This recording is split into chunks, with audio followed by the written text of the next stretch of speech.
마음이 무너지고 힘들고 연약할 때 더 예배의 자리, 말씀의 자리, 기도의 자리로 나오시기 바랍니다. 힘들고 어려울 때 내 골방으로 들어가면 사람은 생각이 많잖아요. 생각이 꼬리를 물고 그 생각에 꼬리를 무는 것이 근심이 되고 걱정이 되고 염려가 됩니다. 그러니까 교회 나오셔서 기도하시고 교회 나가기 싫다는 마음 들어도 어찌됐건 예배드리고 말씀을 통해서 회복해야지 다른 것으로 우리의 무너진 마음 회복할 수 없습니다. 말씀을 통해서 여러분들의 마음에 위로를 얻고 힘을 얻으시기를 주님의 이름으로 축원합니다. 오늘 말씀을 나누겠습니다. 하나님의 말씀 열왕기상 19장 5절부터 13절입니다. 우리 함께 봉독하겠습니다. 엘리야가 그곳 굴에 들어가 거기서 머물더니 여호와의 말씀이 이르시되 엘리야야 내가 어찌하여 여기 있느냐. 그가 대답하되 내가 만군의 하나님 여호와께 열심히 유별하오니 이는 이스라엘 자손이 주의 언약을 버리고 주의 제단을 헐며 칼로 주의 선지자들을 죽였음이오며 오직 나만 남았거늘 그들이 내 생명을 찾아 빼앗으려나이다. 여호와께서 이르시되 너는 나가서 여호와 앞에서 산에 서라 하시더니 여호와께서 지나가시는데 여호와 앞에 크고 강한 바람이 산을 가르고 바위를 부수나 바람 가운데에 여호와께서 계시지 아니하며 바람 후에 지진이 있으나 지진 가운데에도 여호와께서 계시지 아니하며 또 지진 후에 불이 있으나 불 가운데에도 여호와께서 계시지 아니하더니 불 후에 세미한 소리가 있는지라. 엘리야가 듣고 겉옷으로 얼굴을 가리고 나가 불 어귀에 서매 소리가 그에게 임하여 이르시되 엘리야야 네가 어찌하여 여기 있느냐. 아멘. 예배 가운데 하나님 아버지와 예수 그리스도로부터 오는 은혜와 평강이 여러분 가운데 함께 하시기를 축원합니다. 오늘 말씀은 세미한 음성이 들리십니까? 라는 제목으로 여러분들과 하나님의 은혜를 나누겠습니다. 여러분 촌철살인이라는 말이 있지요. 한 치밖에 안 되는 짧은 그 쇠막대기로 사람을 죽일 수 있다는 말인데 물론 진짜로 사람을 죽이려는 의도로 만들어진 말은 아니겠지요. 두 사람이 말다툼을 합니다. 한 사람이 이렇게 말하죠. 나는 잘못 없어. 네 잘못이야. 다른 한 사람이 받아칩니다. 내가 뭘 잘못했는데 나는 잘못 없어. 네 잘못이야. 그러니까 이 두 사람의 모습을 물끄러미 바라보고 있는 한 친구가 다가와서 얘기합니다. 둘 다 잘못했네. 이 짧은 한마디로 상대방의 깊은 깨달음을 주는 것이 바로 촌철살인입니다. 촌철이라는 것은 사람의 혀를 빗대어서 말하는 것 아닙니까? 그런데 성경에는 진짜 촌철살인에 대해 기록하고 있습니다. 잠언 18장 21절을 우리 같이 읽겠습니다. 죽고 사는 것이 혀의 힘에 달렸나니 혀를 쓰기 좋아하는 자는 혀의 열매를 먹으리라. 아멘. 죽고 사는 것이 무엇에 달렸다고 그럽니까? 혀의 힘에 달렸습니다. 혀의 능력에 달렸다는 겁니다. 사람을 정말로 죽이고 살리는 능력이 이 혀, 말에 있다 하는 겁니다. 말이라는 것은 소리를 타고 전달이 되지요. 즉 말은 소리입니다. 그러나 소리를 말이라고 하지는 않아요. 왜냐하면 말에는 의미가 실려야 되기 때문입니다. 의미 없는 소리가 여러분 얼마나 많습니까? 그래서 우리는 귀신 신나라 까먹는 소리다, 염소 풀 뜯어먹는 소리다 이런 얘기들을 합니다. 의미가 없다는 겁니다. 인간의 말이라고 하더라도 나에게 도움이 되지 않으면 의미 없는 소리로 치부합니다. 그래서 내 신상에 별 도움이 안 되고 의미가 없으면 뭐라고 얘기합니까? 말 같지도 않은 소리, 그렇게 얘기합니다. 그러면 말이라고 하는 것은 의미가 있는 소리여야 하겠습니다. 그런데 생각을 곰곰이 해보니까 말은 소리로만 전달되는 것은 아니더라 하는 겁니다. 글로도 전달이 됩니다. 그러나 글을 말이라고 하지는 않습니다. 전하는 화자와 듣는 청자가 있어야 그 글이 말이 되는 법이지요. 그런데 말이라고 하는 것은 글 자체로만 전달되는 것도 아니지요. 소리와 마찬가지로 글 또한 의미가 전달되어야 그것이 말이 되는 겁니다. 그것이 뜻하는 바가 무엇인지 알아야 우리는 말귀를 알아들었다 이렇게 얘기를 합니다. 성경은 하나님의 말씀입니다. 하나님의 소리에 뜻을 담아서 우리에게 글로 주신 것입니다. 하나님의 말씀이 우리들에게 전달되었다고 하는 것은 귓전에 들리는 천사의 소리가 아닙니다. 눈에 보이는 단어 어휘 하나에 있지 않은 것입니다. 하나님이 말씀하시는 의미가 왜곡되지 않고 변질되지 않고 내 안에 깨달아지는 것. 이것이 하나님의 말씀이 우리에게 전달된 것입니다. 하나님의 말귀를 잘 알아듣는다는 것은 성경에 담긴 뜻이 우리 안에서 성령을 통하여 이해가 된다는 것입니다. 오늘 성경 한 장을 읽었다고 해서 나는 말씀 조금밖에 못 읽었어. 말씀을 조금밖에 못 들었어. 얘기할 수 없는 것입니다. 그렇다고 성경을 하루에 30장 읽었다고 해서 나는 오늘 말씀을 많이 읽었고 하나님의 말씀을 많이 들었다고도 얘기할 수 없는 것입니다. 오늘 본문 말씀을 통해서 하나님이 우리에게 전하시는 그 말이 무엇이고 우리는 그 말을 어떻게 들어야 하는가를 한번 살펴보겠습니다. 오늘 본문 말씀은 엘리야가 생명도 포기하고 싶을 만큼 극심한 절망에 빠져 있을 때 하나님께서 천사를 통해 지쳐있는 엘리야를 먹이시고 위로하셨던 장면, 그 뒤에 이어지는 말씀입니다. 그런데 엘리야는 지금 왜 낙심과 절망에 빠져 있습니까? 열왕기상 19장 2절을 우리 표준세번역으로 같이 읽겠습니다. 시작. 말하였다. 네가 예언자들을 죽였으니 나도 너를 죽이겠다. 내가 내일 이맘때까지 너를 죽이지 못하면 신들에게서 천벌을 달게 받겠다. 아니 그보다 더한 재앙이라도 그대로 받겠다. 아멘. 이세벨이 사신을 보냈습니다. 그 사신을 통해서 이세벨의 말을 전해 들었습니다. 어떤 말이었습니까? 네가 내 선지자들 850명 다 죽였지? 그것처럼 너를 죽이겠다라는 전언이었습니다. 바로 얼마 전까지 바알과 아세라 선지자 850명과 대결했던 그 엘리야의 믿음은 어디 갔습니까? 850명의 그 거짓 선지자들은 모두 엘리야의 손에 죽었지 않았습니까? 아무리 믿음이 좋아도 850대 1은 쉬운 결정이 아니었을 겁니다. 심지어 850대 1 갈멜산 대결은 엘리야가 아합 왕에게 직접 제안한 것이었습니다. 열왕기상 18장 17절과 18절 우리 함께 읽겠습니다. 엘리야를 볼 때에 아합이 그에게 이르되 이스라엘을 괴롭게 하는 자여 너냐? 그가 대답하되 내가 이스라엘을 괴롭게 하는 것이 아니라 당신과 당신의 아버지의 집이 괴롭게 하였으니 이는 여호와의 명령을 버렸고 당신의 바알들을 따랐습니다. 아멘. 지금 엘리야가 아합 왕에게 죽자고 덤비는 겁니다. 한나라 왕에게 아무리 선지자라지만 이렇게 대들 수 없는 것이거든요. 그 면전에다 대놓고 너 때문이다 이렇게 얘기하고 있는 거예요. 이스라엘이 어려움을 겪는 것은. 그러니까 850대 1의 싸움을 아합 왕에게 제안할 그 당시에는 엘리야는 어떤 사람이었냐면 하나님의 일을 감당하기 위해서 내 목숨도 두렵지 않다라는 그런 마음을 가지고 살아갔던 사람입니다. 이렇게 용기 있던 엘리야가 무엇 때문에 지금 절망하고 있습니까? 이세벨이 지금 군대를 대동해서 엘리야를 잡으러 온 것도 아닌데 사신을 통해서 전에 들은 그 말 가지고 지금 두려움에 떨고 있는 겁니다. 엘리야가 절망에 빠진 근본적인 이유는 비단 이세벨의 살해 협박 때문만은 아닙니다. 그럼 무엇이었습니까? 그의 시선이 하나님에게서부터 자기 자신에게로 지금 넘어갔기 때문입니다. 물론 이세벨이 전한 이 너를 죽이겠다라고 하는 이야기가 두려운 이야기이긴 합니다.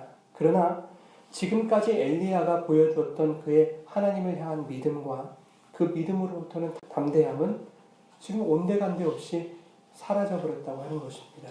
그리고 고작 엘리야가 취한 행동은 이세벨에게서 도망치는 것, 그것을 선택했다고 하는 것입니다.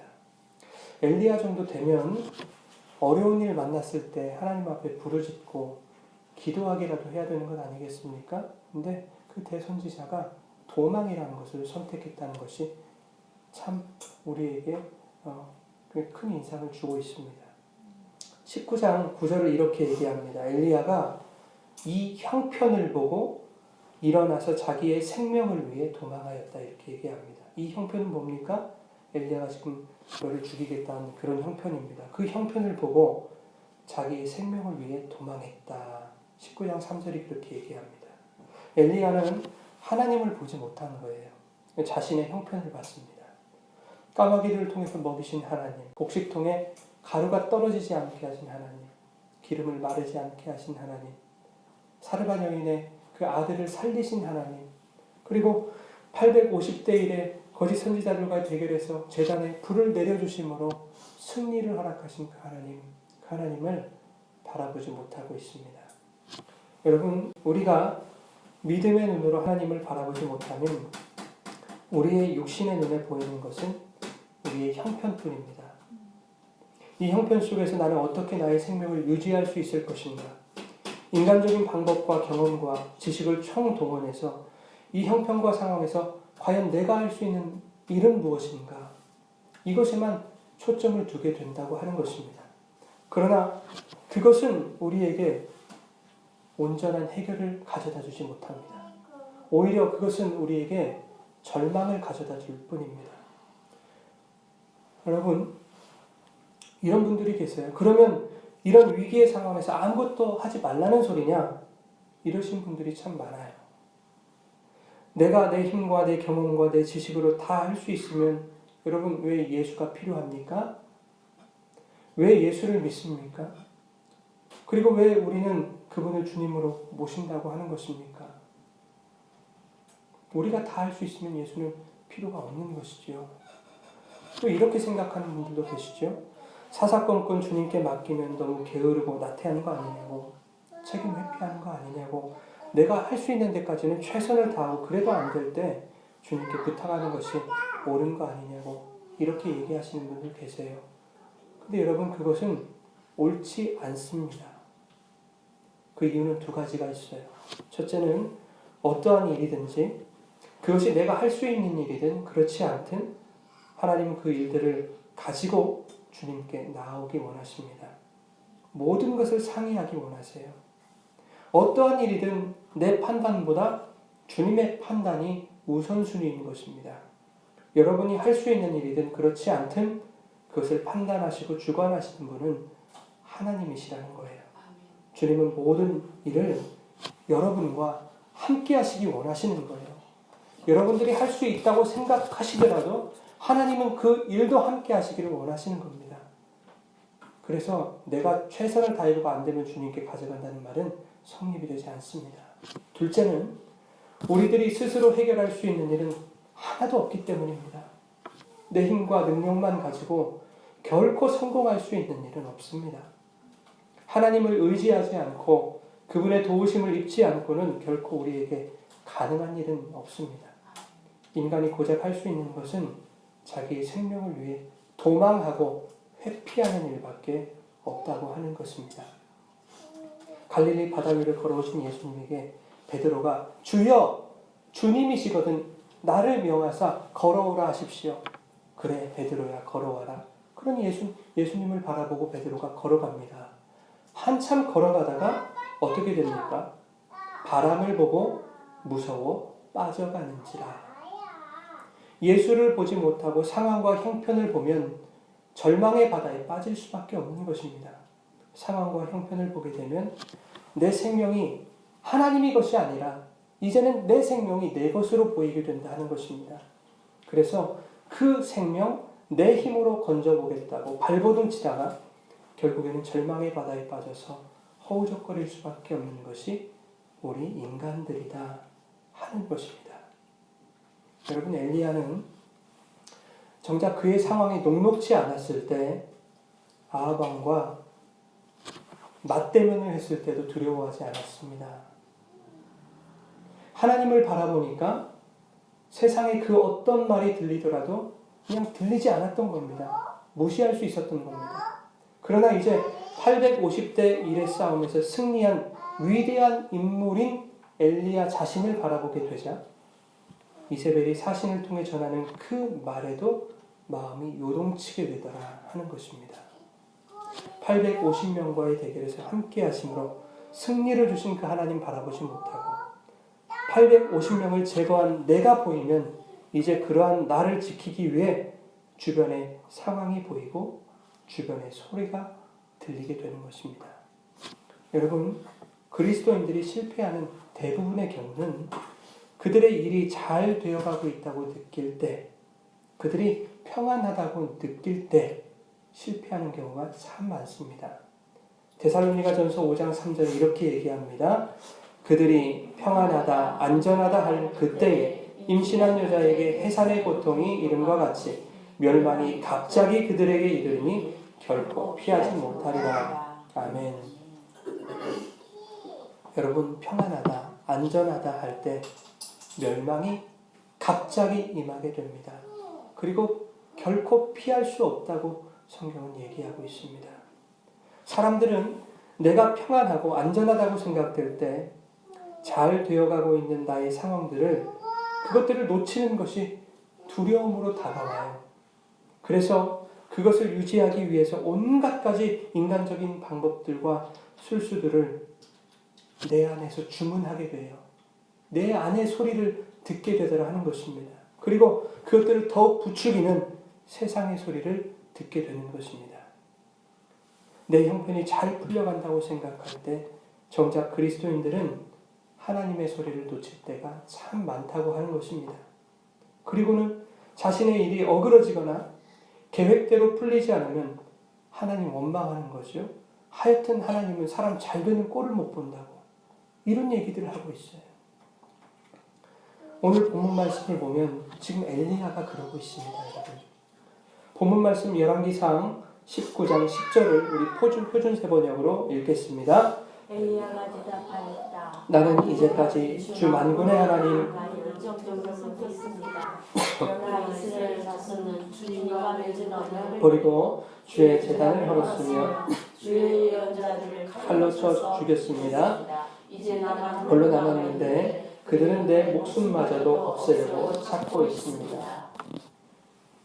내가 이렇게 열정적으로 하나님만을 섬겼건만 이제 와서 나에게 돌아오는 것은 살해의 협박, 살해의 위협밖에 없습니다. 이게 어떻게 된 겁니까, 하나님? 지금 하나님께 불만을 호소하고 있는 것입니다. 여러분, 신앙생활이라는 것이 우리의 열정으로 끝나게 되면 돌아오는 것은 원망과 불평과 탄식밖에 없다는 것입니다. 사도 바울은 다메섹 도상에서 사울아, 사울아 그 주님의 음성을 듣기 전에 하나님을 섬기던 그의 열정과 열심으로 예수를 믿는 자들을 잡아다 옥에 가두는 일을 했다 그 말입니다. 바나바를 살리겠다는 인간들의 열정이 예수님을 십자가에 못 박지 않습니까? 하나님이 우리에게 원하시는 것은 열심과 열정이 아닙니다. 열심과 열정은 결국 하나님 앞에서 자기를 변호하는 도구로 쓰일 뿐입니다. 하나님이 우리에게 원하시는 것은 하나님의 말씀을 듣고 그 말씀이 무슨 뜻인지 하나님의 말귀를 이해하는 것입니다. 하나님의 말귀를 이해하면 그들의 삶에는 자연스럽게 열정이 불타오르게 되어 있습니다. 여러분, 순서를 바꾸지 마십시오. 하나님의 뜻을 따라 살았던 엘리야의 삶에는 850대 1과 싸워서라도 하나님이 참된 신이라고 하는 것을 나타내고자 하는 그런 열정이 있었단 말이죠.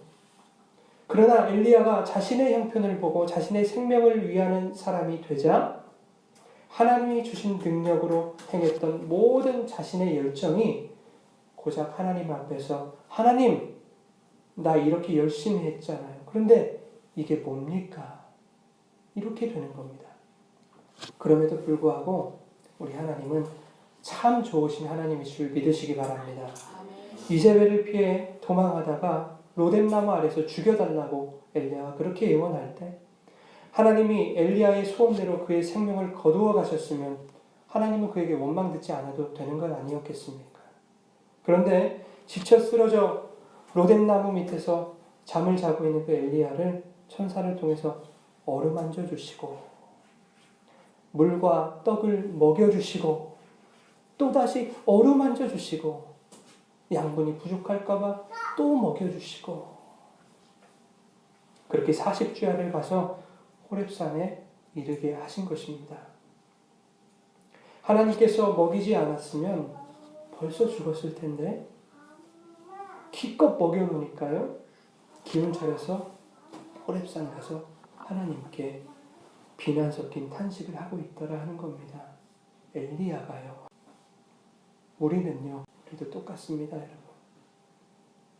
우리의 모습을 성경의 인물들을 통해서 말한다고 했죠. 예, 우리의 모습을 고발하고 있는 거예요. 그래도 하나님은요. 그냥 듣고만 계세요.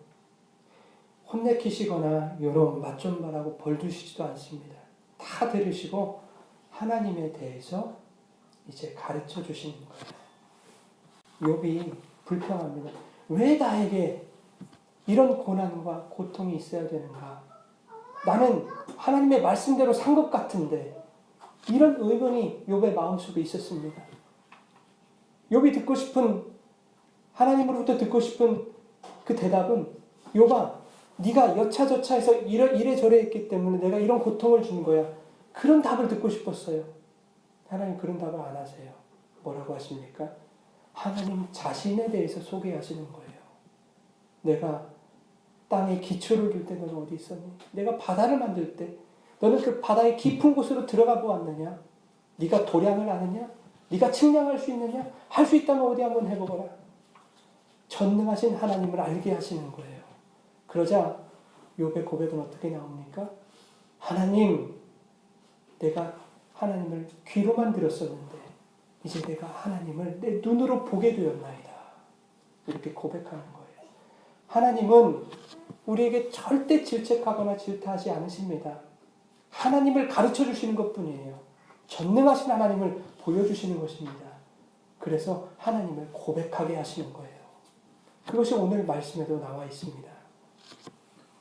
여러분 본문 말씀 9절을 우리 함께 읽겠습니다. 엘리야가 그곳 굴에 들어가 거기서 머물더니 여호와의 말씀이 그에게 임하여 이르시되 엘리야야 내가 어찌하여 여기 있느냐. 아멘. 하나님이 엘리야를 호렙산으로 인도하셔서 지금 그 곳이라고 하는 곳에 세우시는 거예요.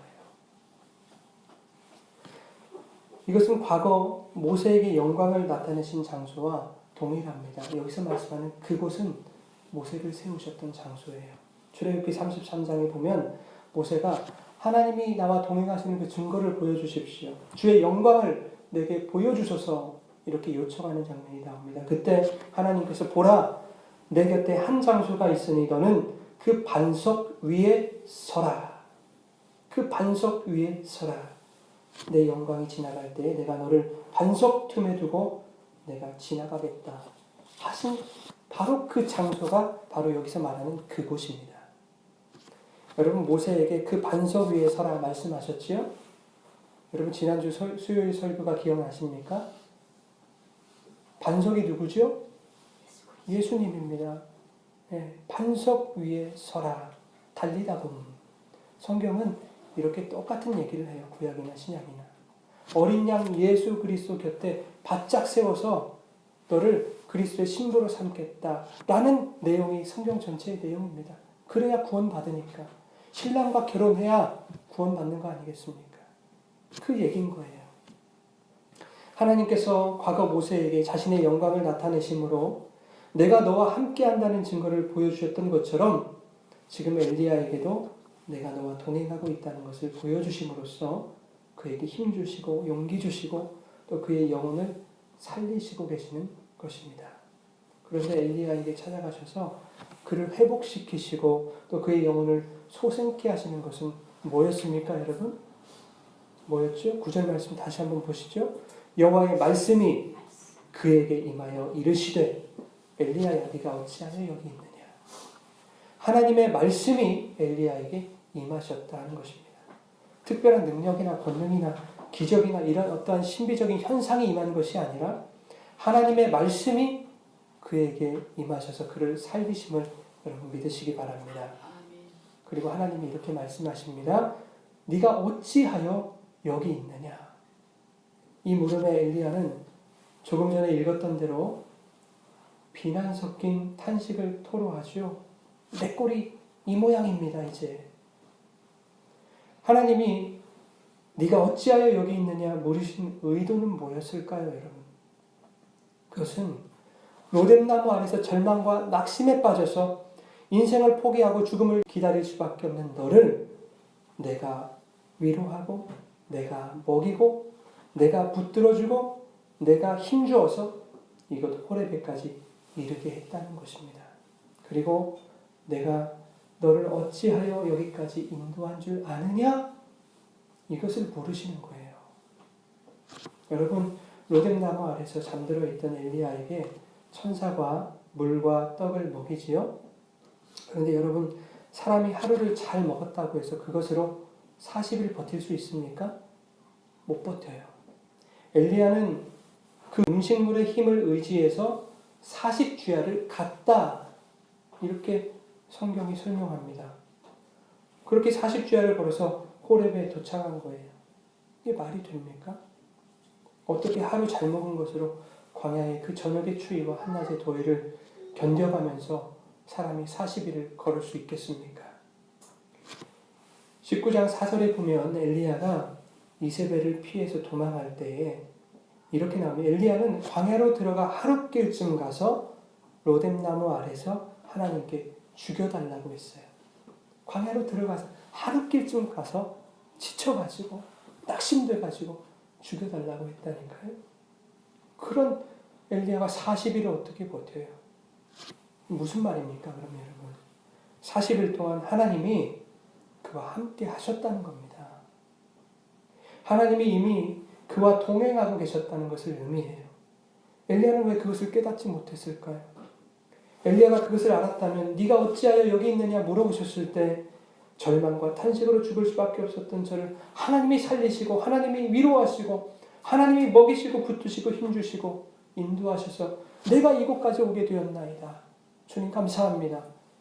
이렇게 고백했을 텐데 여러분은 어찌하여 여기 계십니까? 하나님의 이 물음에 여러분 어떻게 대답하시겠습니까? 여러분의 삶의 탄식만 늘어놓으시겠습니까? 아니면 주께서 내 영혼을 살피시고 고난 중에서도 먹이시고 힘주시고 능력 주시고 인도하여 주심으로 내가 이 자리 주님 앞에 나왔나이다. 할렐루야 주님 감사합니다. 이렇게 고백하시겠습니까? 여러분 40일 동안 엘리야는 어떻게 살 수 있었을까요? 40일 동안 음식물을 먹이시지 않고 너를 살리시는 분은 하나님의 말씀이다. 이것을 먹이셨던 겁니다.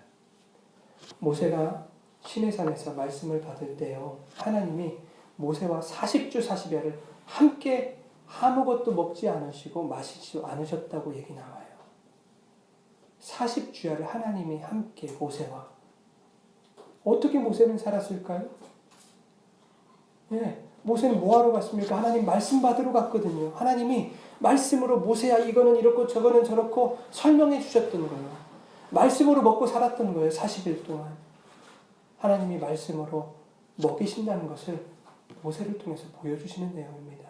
예수님이 광야 40일 동안 쫄쫄 굶으셨습니다. 그리고 첫 시험을 받으셨는데 그게 뭐였죠? 이 돌들을 떡덩이가 되게 만들어 보아라. 예수님이 떡 만들어 드셨어도 되잖아요. 드시지 않습니다. 사람이 떡으로만 사는 것이 아니요 하나님의 입에서 나오는 모든 말씀으로 사는 것이니라. 예수님이 이렇게 말씀하신다니까요. 우리는 떡으로 사는 것이 아닙니다, 여러분. 하나님의 입에서 나오는 모든 말씀으로 우리를 살리시는 하나님이실 줄 믿으시기 바랍니다. 아멘.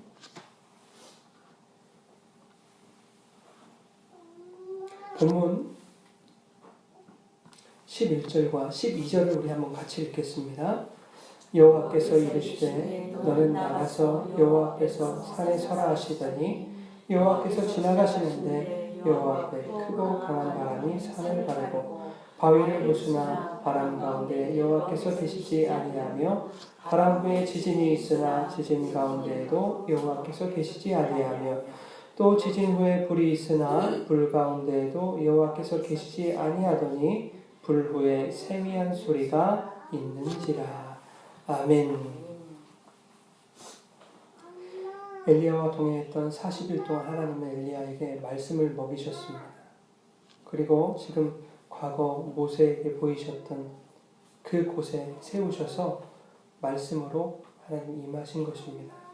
그리고 지금 내가 40일 동안 너에게 먹였던 그 말씀이 무엇인지에 대해서 오늘 이 본문 말씀을 통해서 설명하고 계시는 거예요. 예수님이, 하나님은 모세가 섰던 그곳에 엘리야를 지금 세우십니다. 그리고 말씀으로 임하신 하나님께서 지나가신다 말씀하시죠. 산을 가르고 바위를 부술 정도의 강한 바람이 불었지만 그 바람 가운데 하나님은 계시지 않았습니다. 이어 지진이 일어났지만 지진 가운데도 하나님은 계시지 않았습니다. 그 후에 불이 일어났지만 불 가운데도 하나님은 계시지 않았습니다. 그런데 그 불이 있은 후에 무엇이 있습니까? 세미한 음성, 세미한 소리가 있을 뿐이었습니다. 그리고는 이렇게 말씀합니다. 그 소리가 엘리야에게 임하였다.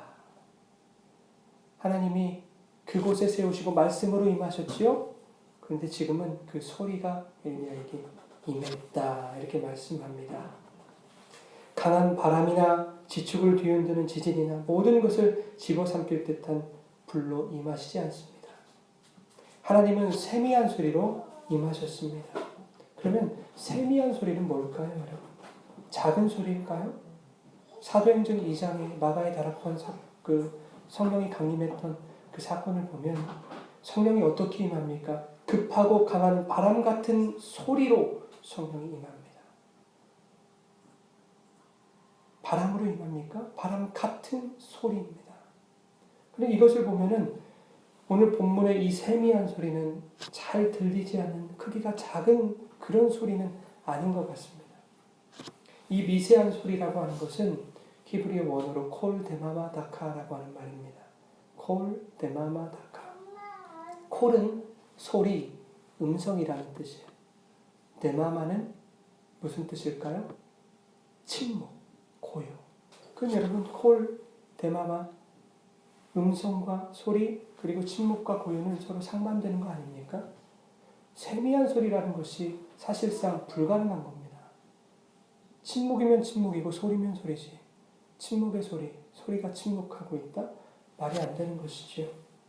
콜 데마마 다카에서 이 다카는 미세한, 가는, 낮은 이런 뜻이 있습니다. 그런데 이것을 성경에서 어떻게 사용하는가 그 용례를 살펴보니까 창세기 41장에 바로가 꿈을 꿨을 때 여러분 그 꿈 중에 흉하고 파리한 7 암소의 꿈을 꿉니다.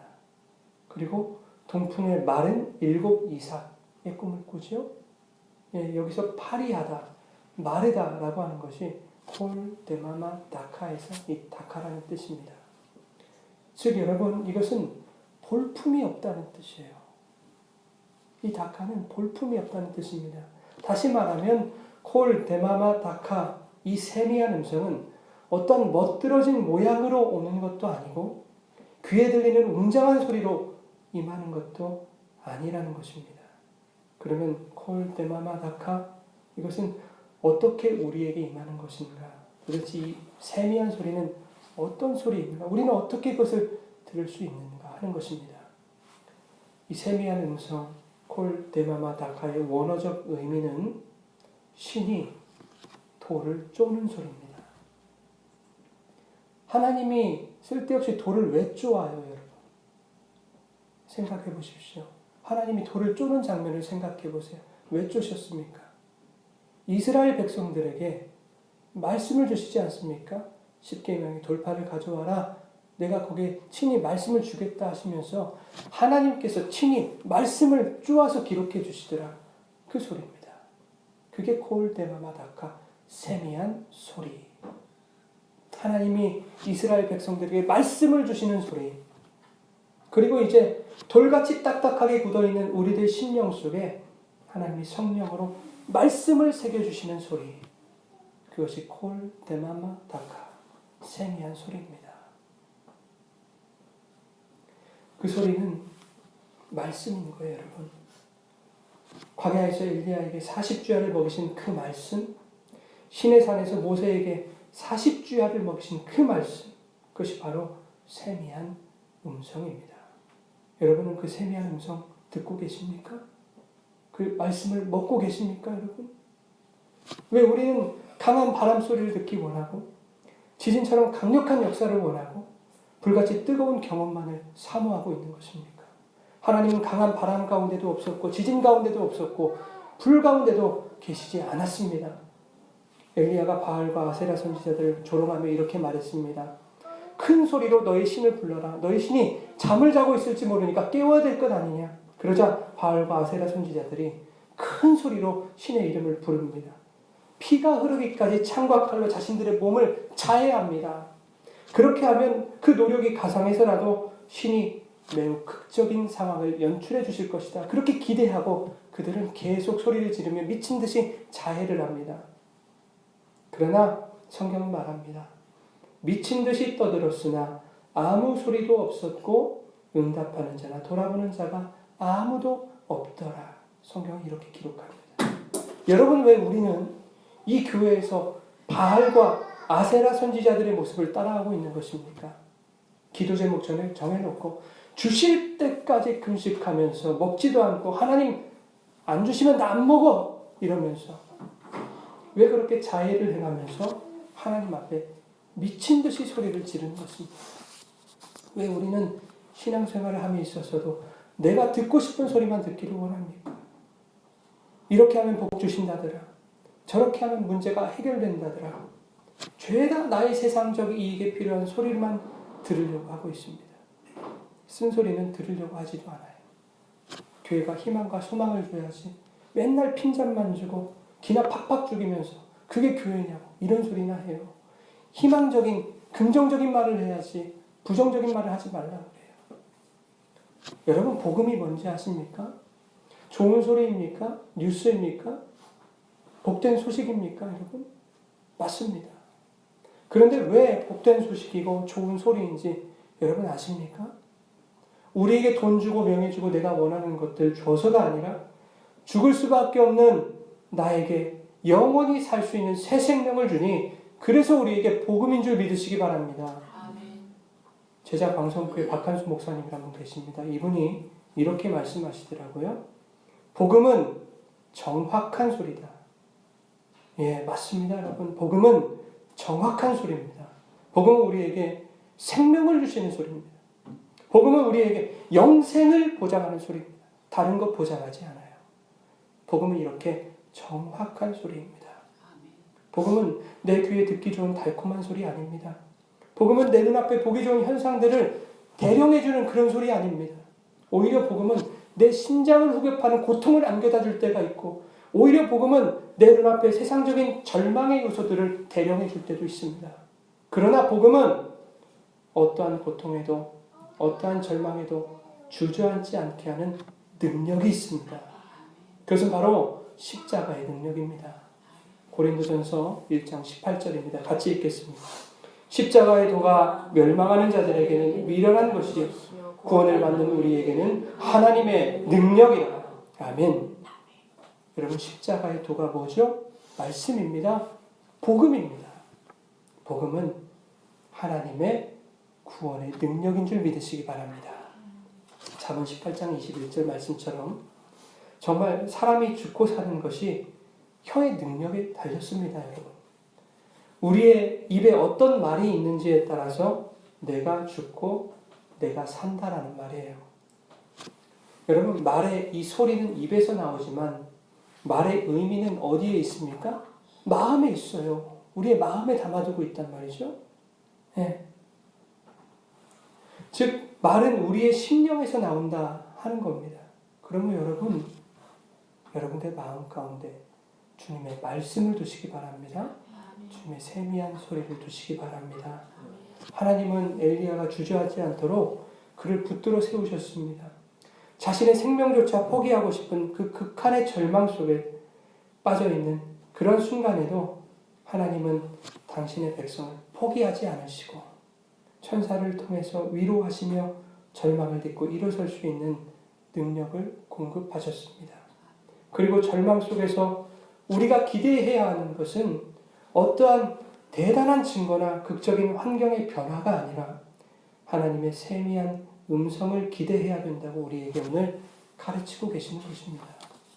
사랑하는 성도 여러분, 여러분의 삶이 여러분이 생각한 대로 잘 되어가고 있습니까? 하나님의 세미한 음성을 놓치고 있는 것은 아닌지 여러분 돌아보시기 바랍니다. 하나님의 세미한 음성을 듣지 않으면 어느새 우리는 세상의 말의 지배를 받게 될 것이기 때문입니다. 여러분의 삶에 감당할 수 없는 절망의 요소들이 있습니까? 모든 것을 포기하고 싶은 그 절망 속에서도 하나님이 여전히 여러분들을 지켜보고 계시며 여러분에게 아낌없는 위로와 능력을 공급하시는 분임을 여러분 기억하시기 바랍니다. 하나님은 당신의 자녀들을 반드시 영광의 자리, 모세와 엘리야가 섰던 바로 그곳에 세우셔서 당신의 세미한 음성을 들려주심으로 여러분의 영혼을 살게 하실 겁니다. 말씀이 위로하시고 말씀으로 여러분을 살려주실 것입니다. 여러분, 말씀으로 그리고 복된 소리로 오신 예수님은요, 이사야 53장에 보니까 고운 모양도 없대요. 고운 풍채도 없대요. 우리가 보기에 흠모할 만한 아름다운 것이 아무것도 없답니다. 예수님은 그런 모습으로 오셨다고요. 그런데 우리는 멋있는 장군을 보기를 원하고 아주 의리의리하고 삐까뻔쩍한 궁궐에 사는 그런 왕으로 우리는 모시기를 원한다고요. 그렇게 오시지 않았습니다, 여러분. 우리 눈에 보여지는 가시적인 현상에 여러분 마음을 빼앗기지 마십시오. 오직 말씀을 통해 우리의 심령 속에 새겨주시는 하나님의 세미한 음성을 들음으로 어떠한 상황 속에서도 절망을 이겨내고 주님의 은혜를 깨달아서 감사하는 주님의 백성들 다 되어지시기를 주님의 이름으로 축원합니다. 우리 오늘 말씀을 생각하시면서 같이 한 목소리로 기도하겠습니다.